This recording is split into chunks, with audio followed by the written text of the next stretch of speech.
Welcome back to the Quilty Little Christmas Quilt Along.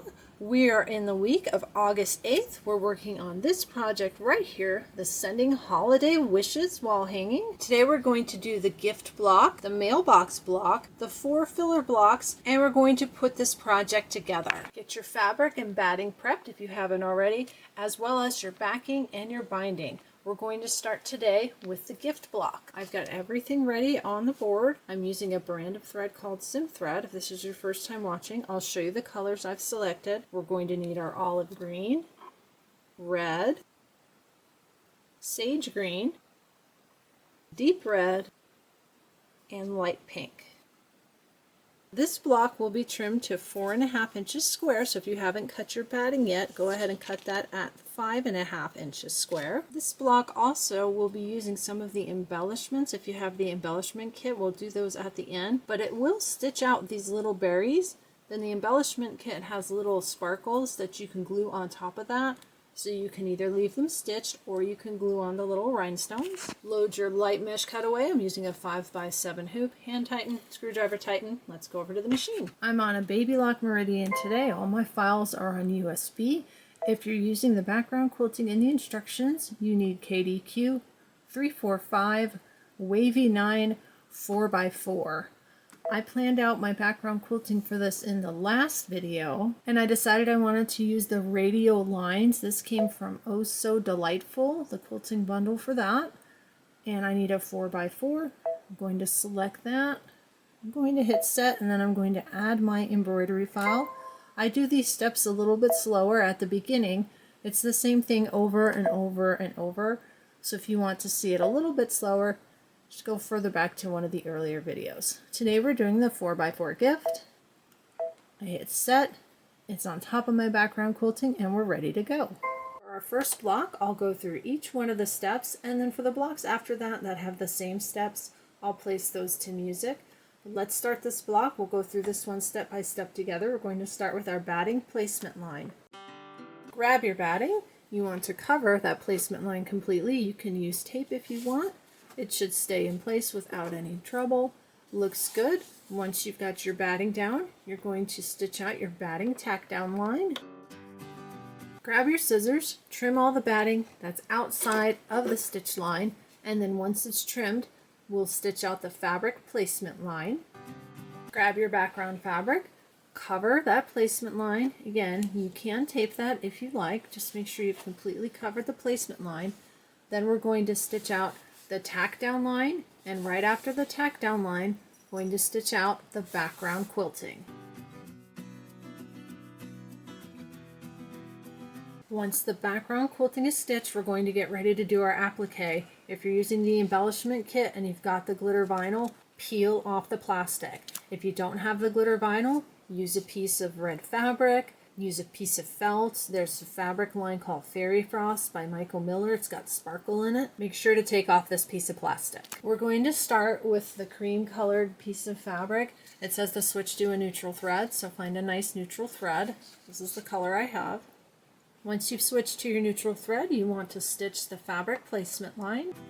Grab what they're calling the stamp fabric. I've got a little piece of tape here. I want to completely cover that placement line. Tape that down, make sure it's covered, and then we're going to stitch the tack down line. Go ahead and trim the extra fabric that's outside the stitch line, and of course remove your tape. We're getting ready to stitch another line and then tack down the glitter vinyl. Make sure your iron is plugged in. You do have to press that, so plug in your little mini iron. The fabric is trimmed. We're going to stitch our placement line for the glitter vinyl. Grab your glitter vinyl, and you want to place that completely covering that line. Use a piece of tape, make sure to hold it in place. Double check, looks good. Going to tack that down. You'll remove your tape, trim off the extra glitter vinyl, and then you want to press that with a pressing cloth for 15 to 20 seconds. I cover mine with a scrap piece of clean fabric. Put your iron on it, count out to 15 to 20, and you're good. Once that's trimmed and pressed, we're going to stitch the lid placement line. We're still using our neutral thread. Grab your lid fabric, a piece of tape, place it and cover that little line. We're going to stitch the tack down line, and then we'll trim this fabric. Trim that fabric and switch to your red thread. I've switched to my red thread. We're going to stitch the box satin outline. Once your satin outline is stitched out, switch to your sage green, and we're going to stitch out the lid satin outline and the little holly leaves. Switch to the deep red, and we're going to stitch out the berry fills and the 25 cents. The berry fill and the 25 cents are stitched. Sorry, for some reason I hit the button and nothing happened. You want to switch to your light pink thread, and we're going to stitch out a ribbon going up the middle and then a bow on top, and then we're going to do the satin outline outside of the stamp. Switch to your light pink.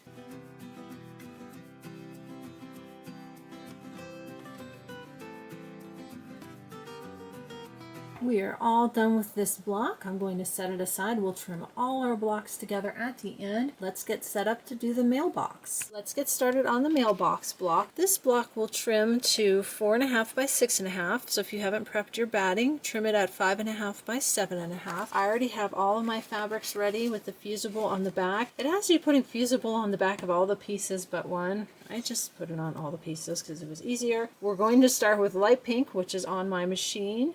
And then you're going to need red and forest green. I have a couple colors I'm swapping out for forest green. This is the one I'm going to use for this block. I think it'll look best with this fabric. You'll also need a color for cream. This is the color number that I have. Let's load our files. If you're using the quilting bundle, you want to find KDQ 344 Christmas 15 4x6 design.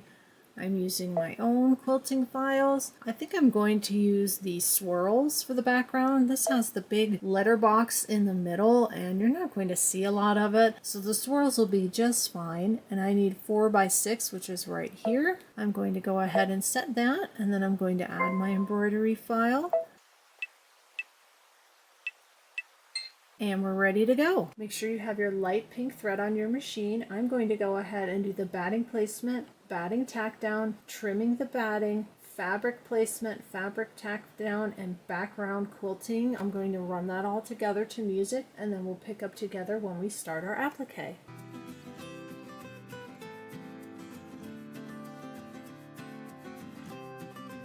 Once your background quilting is done, you want to switch to your neutral thread color and then find your pocket fabric. It's a 3x3 square. We're going to fold it in half and then press it. So you've got your neutral thread on your machine. We're going to stitch the letter box base placement line. Grab your letter box base fabric, a little piece of tape, cover that placement line. That's really hard to see. You've got a neutral thread on neutral fabric. Make sure you get that covered. This is going to have a green satin outline around it. If that's going to be too hard to see, you can put one of your green threads on there. It's not going to matter. Tape it down, covering that placement line, stitch the tack down line, and then trim everything outside the tack down line. Once that's trimmed, we're going to stitch the letter box placement line. The letter box is in red fabric. If you want, you could stitch that out in red if it makes it easier to see. I still have my neutral thread. I'm going to go ahead and stitch that out. Grab your letterbox fabric. You want to completely cover that placement line. Tape it down. Then we'll stitch a tack down and trim. We're going to stitch the pocket background placement line. That piece of fabric is a beige, so I would definitely switch back to your neutral thread for that if you haven't already. Grab your pocket background fabric. You want to completely cover that line. I've got a little piece of tape there to hold it in place. Stitch the tack down and then trim everything outside the tack down line. Keep that neutral thread on. We're going to stitch the pocket placement line and the tick marks. That's going to help us place that piece of pocket fabric. There's two little marks here and here. They're really tiny. And then we had the outline. This is going to help us line up our pocket fabric. That's the piece we folded in half. Go ahead and grab that. You want to place this with the fold on the top, and you're going to line it up with those tick marks like that. And then you're going to tape it on both sides of the fabric. Your fold is at the top. Tape and tape. It says to keep your neutral thread on your machine for this step. We're going to stitch the tack down line, and then we'll trim the fabric outside the tack down line. There's your tack down line.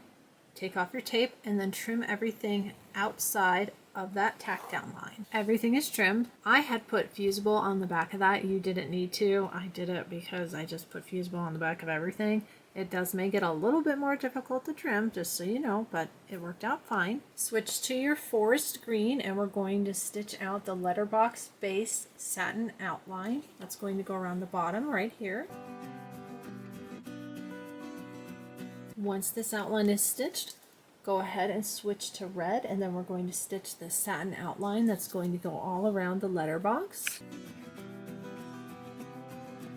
Once you've stitched out your red, switch to your forest green, and it's going to stitch the letter box top satin outline. It's going to go right up here.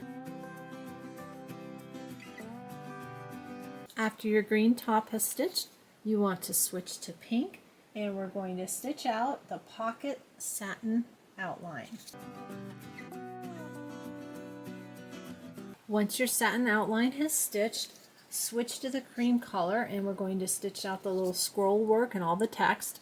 I will tell you, make sure you've got your little fuzzy edges on your pocket here cleaned up, and remember how I have the fusible on the back of this. This made this extra thick, so I've got a little bit of fabric that poked through in a couple of places.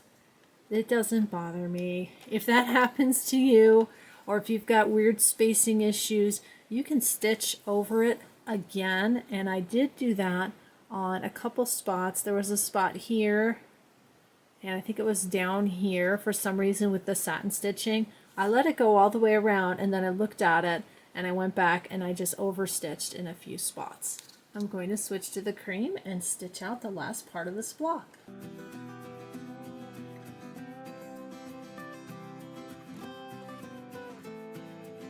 We're all done with this block. It looks like I've got a couple jump threads that I need to get rid of. I'm going to go ahead and trim those. It's time to do our filler blocks. This is page 35 of the instructions. Go ahead and refer to this if you're using the quilting bundle. I'm going to be pulling my own designs. The colors here are deep red, cream, and pink. I've got the deep red here for filler block number 1. My cream thread is already on my machine, and the pink that I selected for filler blocks 3 and 4. Let's head over to the machine and we'll stitch these out. I'm going to actually start with this block because that's the color thread that's on my machine. That is filler block number 2. Work on our filler blocks. For filler blocks 1 and 2, I'm going to use the same background quilting design.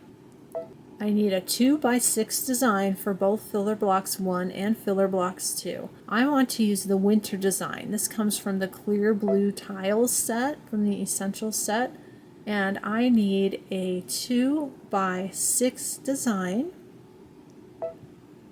This has the nice snowflakes and swirls. I'm going to use this for both filler blocks 1 and 2. And again, I'm starting with filler block number 2 because the cream thread is on my machine. As far as selecting my batting size for my filler blocks, I go into my scrap batting and I grab something that's bigger than the fabric. That'll work. All you have to do for these filler blocks is to tack down your batting and fabric just like we did earlier and stitch the background quilting. I'm going to go ahead and put both filler blocks 1 and 2 to music, and then I'll see if I can fit filler blocks 3 and 4 into one hoop. We'll step through that process. Here we go.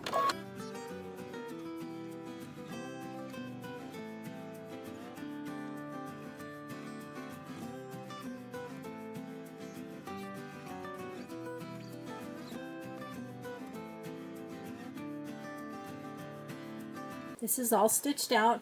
I'm going to do the exact same design for filler block number 1 with a deep red thread. I'm not going to film that. We'll look at filler blocks 3 and 4 and see if we can fit them together in the same hoop. Just a quick side note, I don't know if anybody noticed, I didn't cut that one the right size. I'm using the fabric kit. Lucky for me, there was enough, and I was able to cut the correct size. I've got this block stitched out with the deep red. Not sure about the red. I kind of wish I would have stitched this out with cream, but I'm going to go with it since I already miscut once. I don't have enough left to cut another piece. It'll look good once it's in the quilt. Let's look at filler blocks 3 and 4. You can fit both of them in a 5x7 hoop, but it took me a minute to figure this out. We're going to bring up one block of background quilting. I'm using different background quilting. I'm using, and this is called Christmas 3 block by block quilting design. I'll link that below. I need a 2x4. I'm going to go ahead and set that. Just like this, it fits in a 5x7 hoop. I can scooch it over and duplicate it, but when I do that, it won't fit in a 5x7 hoop anymore. It requires a bigger hoop. There is a way to squeeze 2 of these into one 5x7 hoop. On my machine, I hit the edit button. I have to flip it sideways. So you hit rotate, move it 90 degrees. So now it's tilted this way. Before I add my next block, I need to scooch it up a little bit or it'll need a bigger hoop. So I'm going to slide it up. I still have the 5x7 option right there. I can see it lit up. I'm going to hit OK.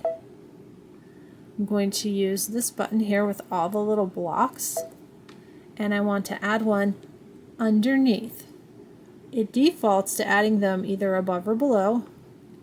This means plus top, plus bottom. I want one underneath. I can still use my 5x7 hoop. They're right on top of each other. I'd like a little space in between because remember, you have to tack down your batting and trim. There's a button right here. You can space them apart. I'm still okay for a 5x7 hoop. That looks good. I'm good to go. You can see the hoop sizes up here, and I can see my stitch out size is 5.49, 4.51.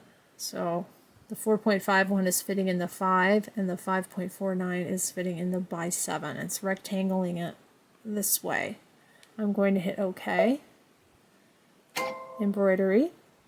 You'll see everything is duplicated. It's going to do everything twice because I have 2 of them on my screen. Let's stitch these out together. I'm using my pink thread for this. I'm going to go ahead and start with the batting placement lines. It should stitch everything twice.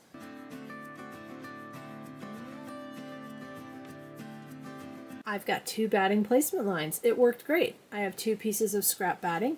I want to make sure that I cover the batting placement lines. My scraps aren't quite wide enough and long enough to cover both at once, so I'm going to use both of my pieces. We'll tack those down and trim them, and then we'll be doing the fabric tack down and our quilting. And it's just duplicating and doing everything twice because we duplicated the design in our hoop. Let's tack down our batting. You want to trim your extra batting away just like before, and after that it'll stitch out 2 fabric placement lines, and I'll place both pieces of fabric, 2 fabric tack down lines, and 2 sets of quilting.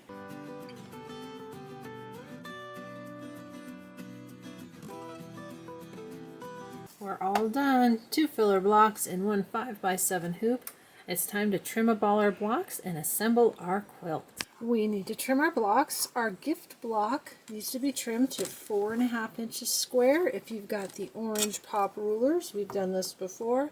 I use the small one and then the bigger one around it to hold it. I'll go ahead and trim that up. Line up your block so those stitching lines right there line up inside that 4.5 inch ruler.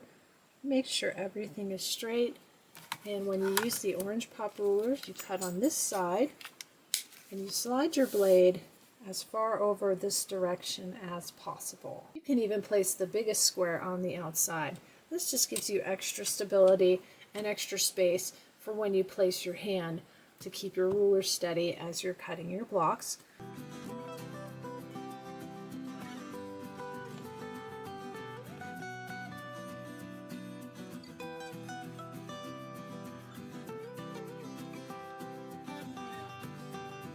Your mailbox block can be cut to 4.5 by 6.5.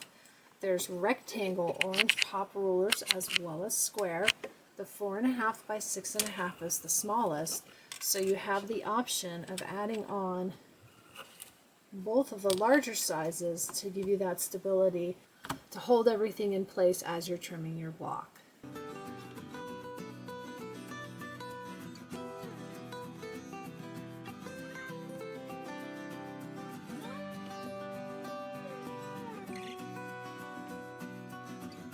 To trim our filler blocks, it tells you that after you're done with your quilting, trim each quilted filler block to its standard size and to refer to page 19. Page 19 has the Sending Holiday Wishes fabric requirements. We're going to look at the standard size column. Filler block 1 says to trim to 6.5 by 2.5. Filler block 2 says to trim to 6.5 by 2.5. And then our filler blocks 3 and 4 trim to 2.5 by 4.5. When you look at these blocks, the trim size is going to line right up with these fabric tack down lines. Had a little audio malfunction here. This is showing a 6.5-inch square ruler and how it fits right between those fabric tack down stitch lines. It's an easy way to trim these blocks. If you have a ruler that's 6.5 inches wide, you can do this part of the trimming. And then for the next part of the trimming, I'm going to switch to a 2.5-inch wide ruler, and you can see how it will fit right in between those stitch lines. And of course, you can use a regular straight edge ruler and just line up right along those lines and trim. I just thought it was interesting to show that it is indeed 6.5 by 2.5 right on those lines.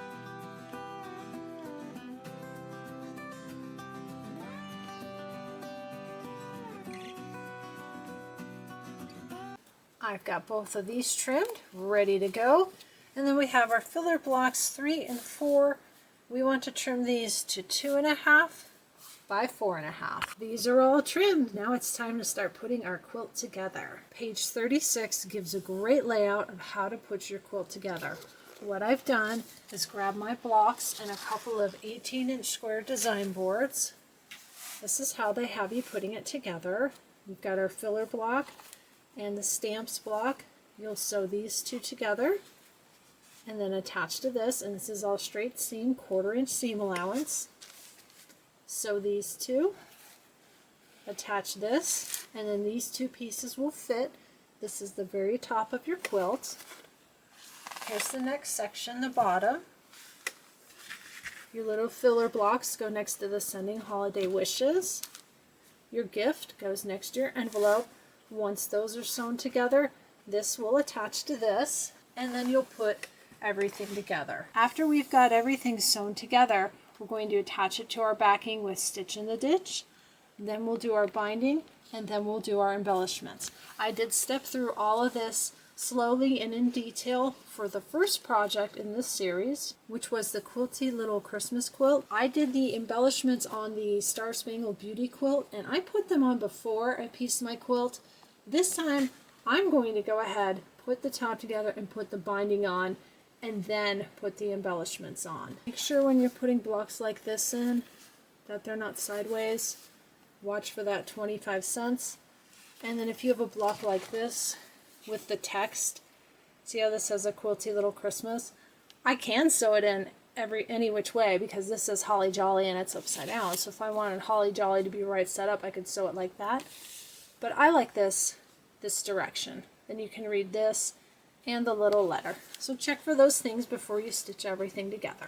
Since we went through assembly and the Stitch in the Ditch, backing and binding last time, this time I'll go ahead and take care of everything. I also talked about making hang tags with ribbon and labeling your quilt. I'll link everything below. Once the quilt is all together, I'll come back and show you how I add embellishments. We've got a couple of buttons to add and some of these little tiny rhinestones. How in the world do you add those without getting them lost? I'll show you what I do.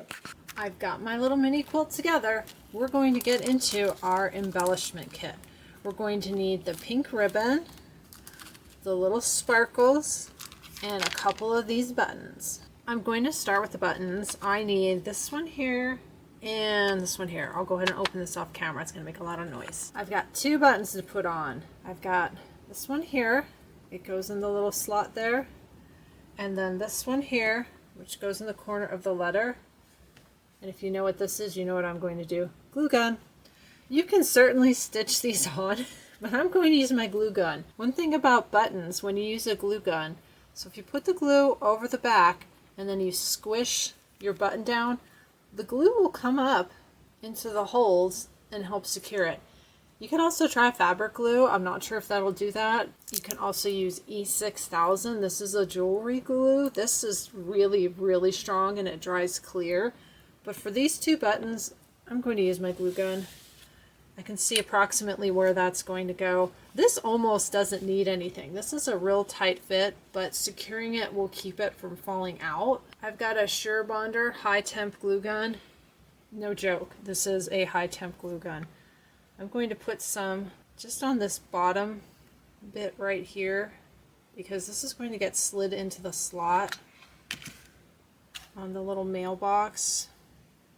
So I know I talked about getting it through the holes. I may not need it for this one.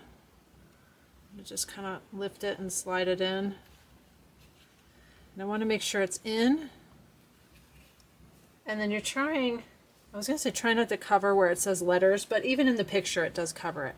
That's kind of how this one goes. Just like that. I'm good with that. I would rather use the glue gun than to try and sit there and stitch it. I don't have the patience for that. And then we've got this one here. This goes in the upper corner of the letter. I'm going to go ahead and put glue just kind of back and forth. And this one I am going over the holes because I want it to squish into the holes. Watch your fingers, guys. Glue guns are hot. And I'm going to stick it down, and I can see the glue kind of oozing up through the holes on the button, which is good. So when that cools and is all nice and dry, that's going to be really secure. For me, once these are hanging, these are, you know, no touch. We don't have little kids running around the house, so that's not a big deal. They're decorative quilts. I really don't have to worry about it being handled a lot. I'm going to go ahead and let this set for a bit. Once it's set for a bit, if you have blobs, just pick them off and glue strings. That's on there pretty good. If I want, I could go back and put a little bit more glue underneath, but I put a lot in the center. It shouldn't fall off. Next is the pink satin ribbon. This is going to make a bow, and we're going to put it on the mailbox. I'm going to give this a quick blast with the iron because it's got all these little crease marks in it. Where the tape was holding this onto the little card left a little stain. If yours is like that, you can just cut that off.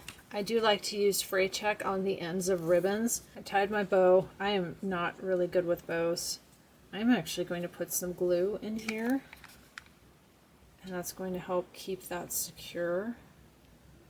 That way it won't slip out. You can also attach this by hand sewing, which is what they recommend. They recommend tacking it down. I'm just not up for that today.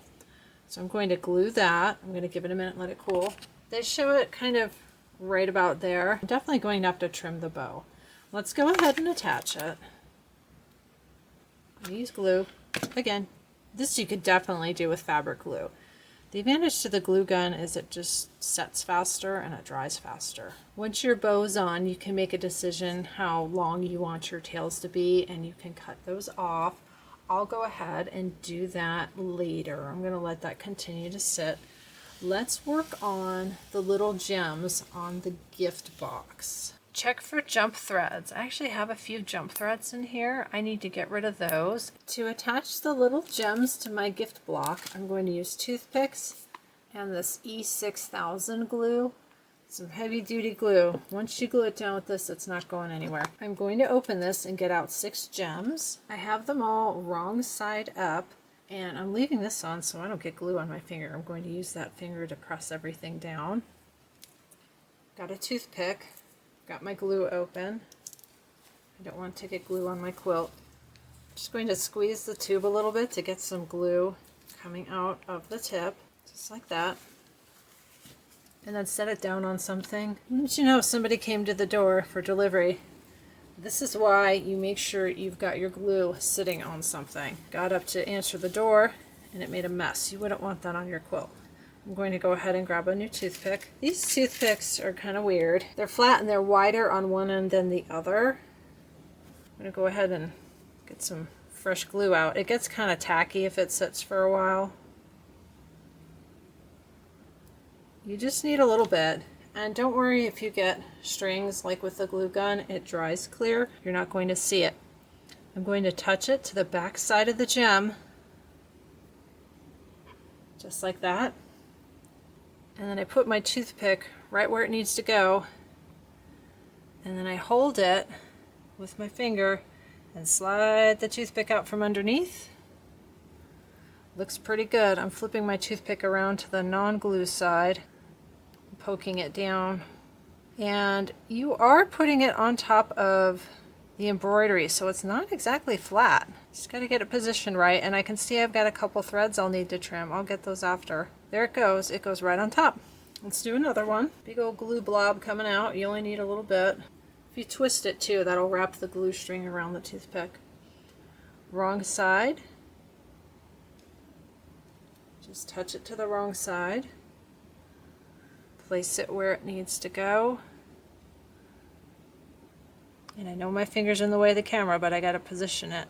And I really love these finger covers. They're great for hot glue, and for anything that you do that's crafty with glue that you don't want to get glue on your fingers, they work really well for that. Okay, that one's down, and that's all you do. I'll go ahead and finish the rest of them. This does say allow 24 hours for curing. Maximum bond strength may not be reached for 72 hours. So, you know, let it sit. If you have quick drying fabric glue and you'd rather use that, you can. I just like this stuff because I know once it's on, it is not going anywhere. Let me get the rest of these set.